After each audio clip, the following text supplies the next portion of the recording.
Thank you, Madam President. I think a lot has been said this evening, and finally we had an opportunity to see a bill with, unfortunately, not a lot of time to review it, but it didn't take that much to realize how bad it is. You know, I'd like to just read some comments from some individuals and groups that are opposed to the bill that Democrats are going to pass tonight. From the Nassau-Suffolk School Board Association, which was addressed to Senators Foley, Johnson, Oppenheimer, and Stewart-Cousins, about the press conference last night, that it was appropriately timed in the dark of night, an announcement that the scheme would be put to a vote in the Assembly and Senate less than 24 hours, utilizing a message of necessity, backroom dealing at its worst.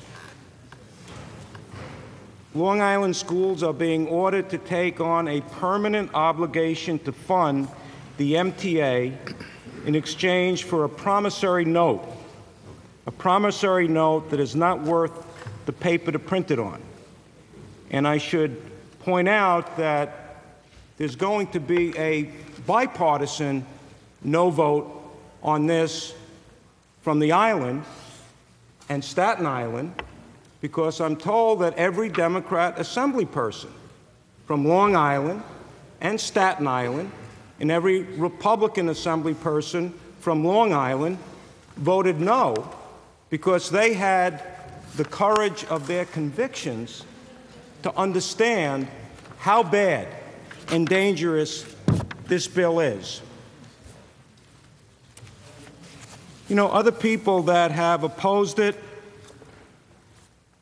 Rabbi Shmuel Lefkowitz sent me a letter here, an email. The large Orthodox Jewish community, schools and synagogues, likewise already in a hard place, will find the new tax a large and heavy rock closing in on them. The New York Catholic Conference, the New York State Catholic Conference opposes the application of a payroll tax on not-for-profit health, social service, and educational providers.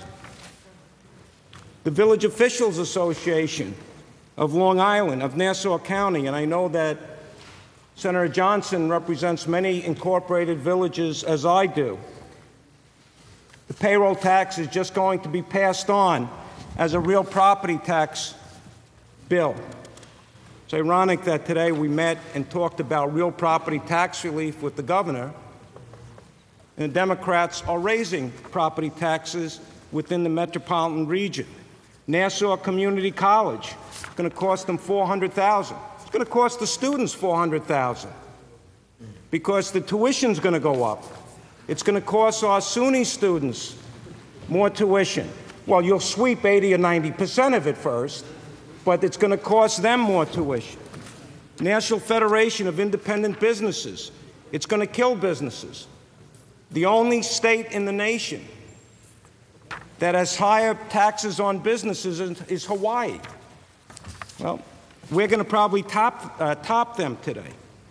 I read so many: the Farm Bureau, the Business Council, Mayor Phil Amicone of Yonkers. I believe you represent the city of Yonkers, Senator Stewart-Cousins. He's opposed to it.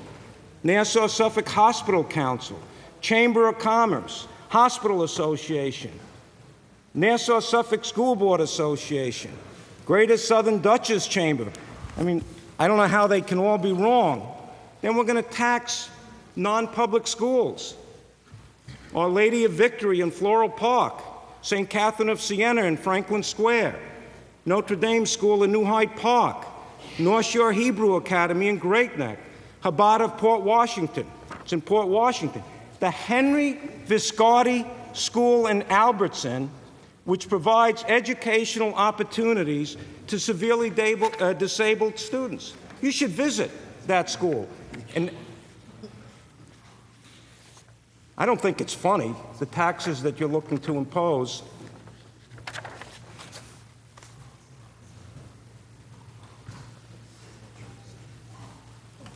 No, I was just trying to speak. Maybe you'd listen.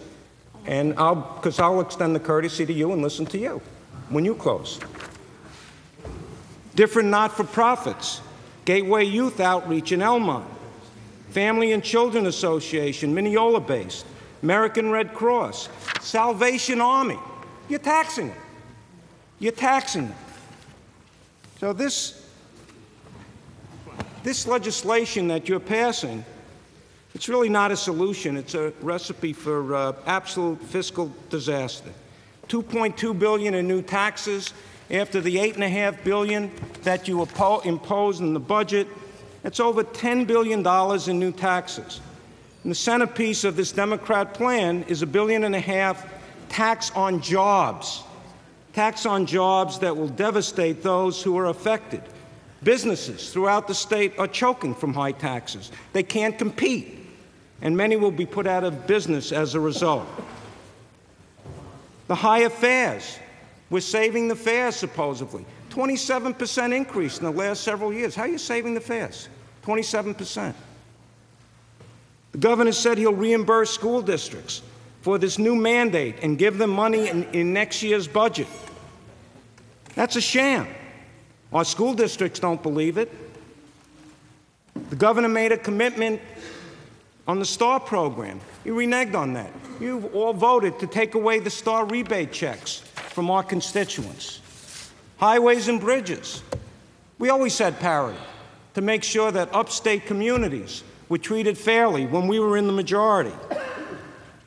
And now you're expecting us to trust you that this will happen appropriately for our upstate residents. Our local governments struggling to make ends meet. I received a call today from the mayor of East Rockaway in my village.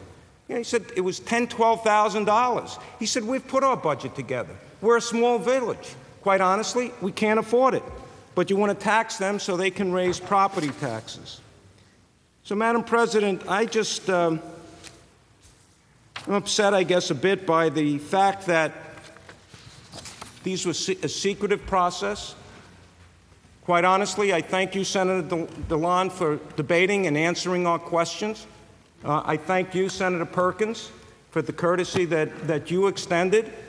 I was hoping that perhaps more would engage within the debate. Would have loved to heard from Senator Oppenheimer on education, Chair of Education.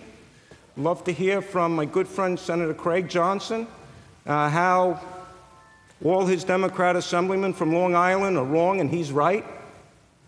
And the commitment he made, no payroll tax, and Senator Foley. But I guess it's for another day.